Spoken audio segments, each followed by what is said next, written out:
Hey bookworms, welcome back to my channel and to another review. And today I will talk about The Perfect Girlfriend by Karen Hamilton. This is honestly not a book that I would usually gravitate toward, and I wouldn't have thought of reading it if it wasn't for the YouTube channel Crimson Rogue. Now, he's one of my favorite content creator and honestly an inspiration, and when he spoke positively about this book, I knew I have to give it a chance. So let's look into it and make sure to stay until the end for some philosophical debate.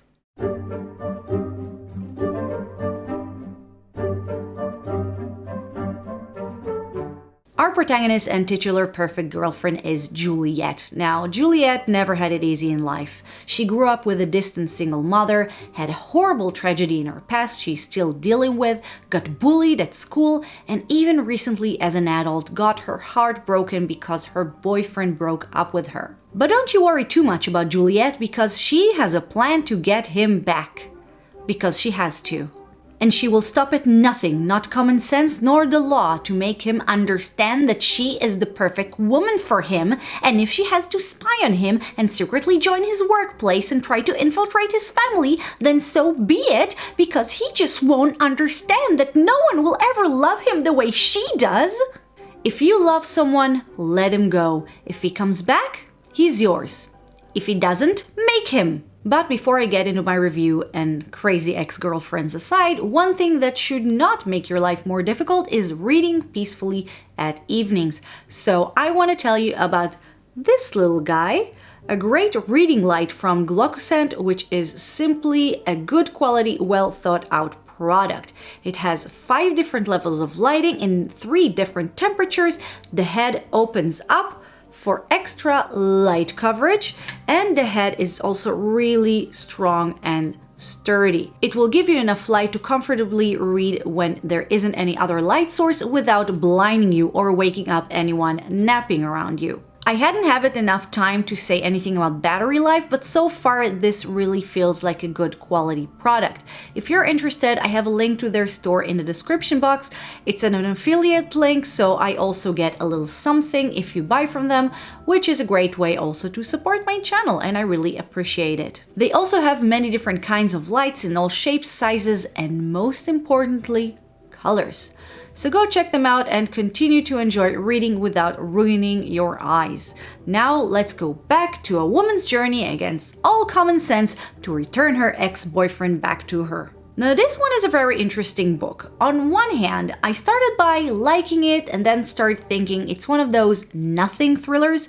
But it's actually a lot more than just a thriller, and one thing it took me a while to realize is how well Hamilton manipulated the point of view.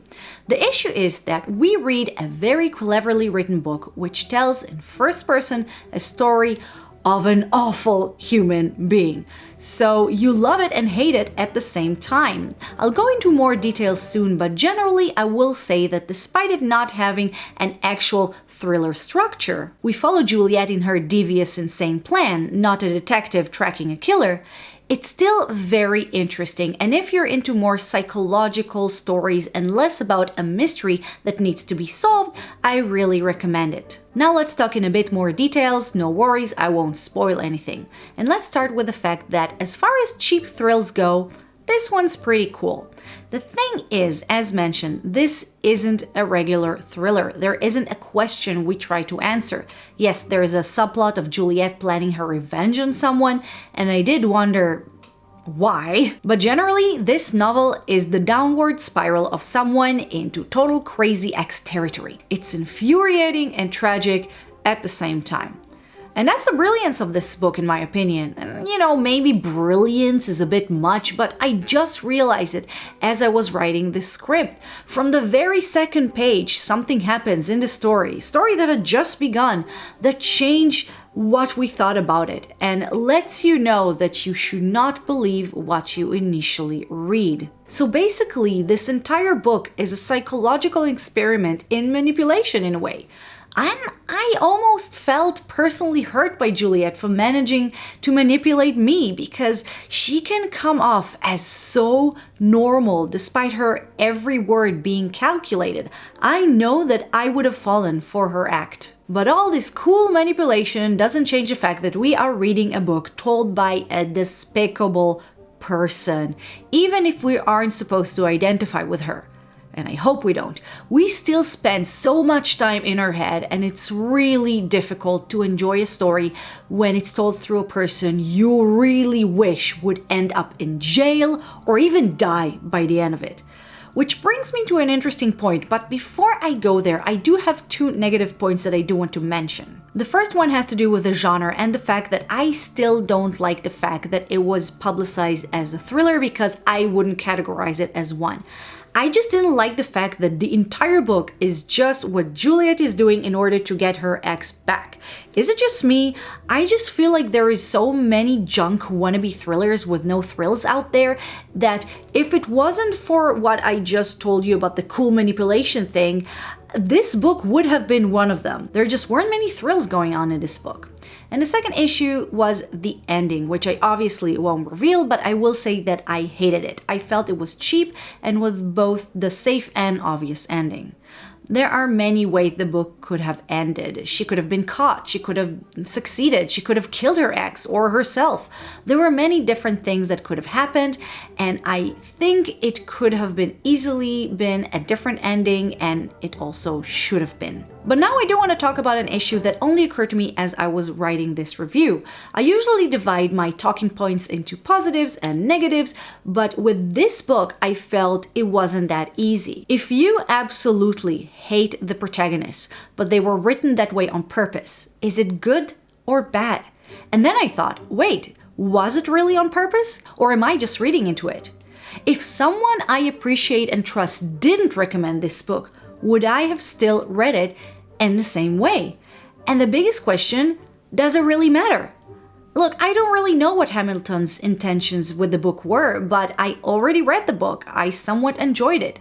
If I read right now that Hamilton didn't really put too much thought into the book and just wanted to write a crazy person, or maybe that she wanted everyone who ever experienced a heartbreak to want Juliette to succeed, would that have changed my opinion on the book? Honestly, I think it would, but should it?